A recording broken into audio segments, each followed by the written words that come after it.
So in the world of Splatoon YouTube, I'm often referred to as the dually guy. Dualies are the weapons that I mainly use, they're the weapons that I perform the best with, and they're also what majority of my content is about. But naturally, a lot of people always ask me the same question. Chase, what are your favorite non-dually weapons to use in Splatoon 3? Today, I'll finally be answering that question. Before we get started though, really quickly, quick plug for Chase365. Be sure to check out my second channel where I post a ton of Splatoon gameplay videos such as scrims, X-Rank, challenges, and so much more. Also, join my Discord server if you haven't yet. Links for both of these are in the description. And of course, if you enjoy this video and want to see more like it, be sure to give it a thumbs up and consider subscribing. Okay, so this is going to be sort of a top 5 style video. I'll start out by talking about my 5th most favorite non-dually weapon, and then at the very end, I'll tell you my number 1 favorite non-dually weapon. Alright, so starting out at number 5, we have the Splatshot Nova. Yep, I'm not trolling. I do want to specify that I'm talking about the vanilla kit specifically. I'm not a huge fan of the Mine Inkjet variant. The reason why I find this weapon so fun, despite it being so terrible,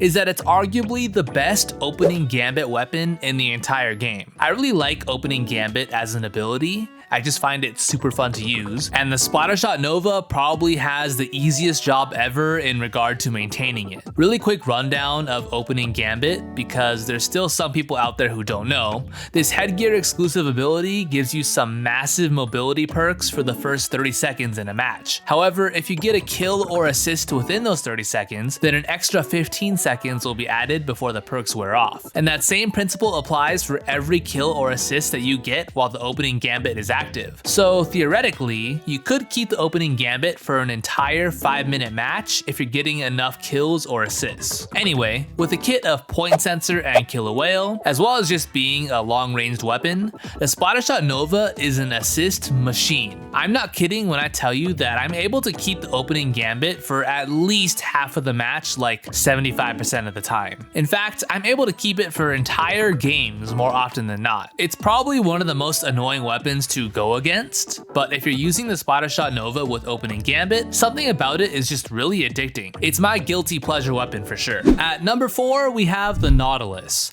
I know both kits are solid, and the splashdown one is probably a bit better, but I personally love the Inkstorm variant. I'll just be completely honest, the main reason this weapon is here is probably just because it's on the easier side. No disrespect to Nautilus mains, but this is certainly one of the easier splatlings to pick up, and you don't need to be super good with it to rack up a ton of kills. Trust me, I only have 4 stars on this weapon, I have next to no splatling experience, and I'm still able to randomly whip it out in X rank and drop like 12 to 15 kills on average. But I don't just like it because it's easy, the weapon itself is genuinely really fun. It being able to hold its charge provides for some really interesting and unique strategies that none of the other splatlings can really replicate. Plus, I just like splatlings. I think they're a really cool and fun class. The problem is that I suck with pretty much all of them, but I'd argue that the Nautilus is the most beginner-friendly splatling, and that is why it's on this list. Number 3, Splattershot. Okay, you knew it was coming.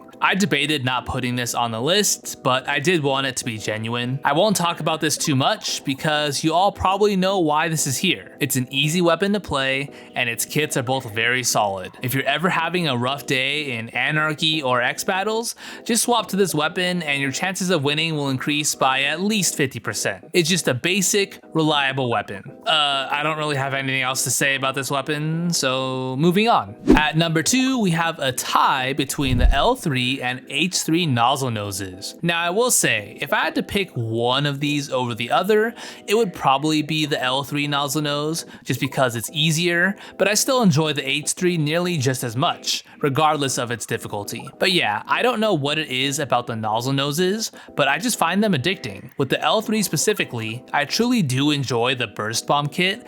I just wish it had like inkjet or something instead of ultra stamp, but I find it fun regardless. I like how fast the weapon is, especially when you throw on some run speed, and it paints astonishingly well too. The L3 is for sure my go-to turf war weapon. Now as for the H3, yes, this is one of the hardest weapons in the game, and it can be pretty frustrating with how slow it is. I'll say this though, if you play Dualies, you can use the H3. A Dualies main has typically developed very precise aim, and that carries over to using H3. It's not just me saying that, by the way, because I've heard other Dualie experts say the exact same thing. You might want to turn down your sensitivity though. And now it's time for number 1. What is my all-time favorite non-dually weapon in Splatoon 3? Well, if you've been a fan of the channel for a decent amount of time, you can probably guess the answer. I mean, I did make a fully fleshed out guide on how to use this weapon, after all. Yes, even though I rarely play it nowadays, my number 1 favorite non-dually weapon is still the Splatana Wiper. I often get asked, Chase, why don't you play Wiper consistently anymore? The honest truth is, it just doesn't hit for me anymore. I don't know how else to put it. I really enjoyed it for the first year of the game's life,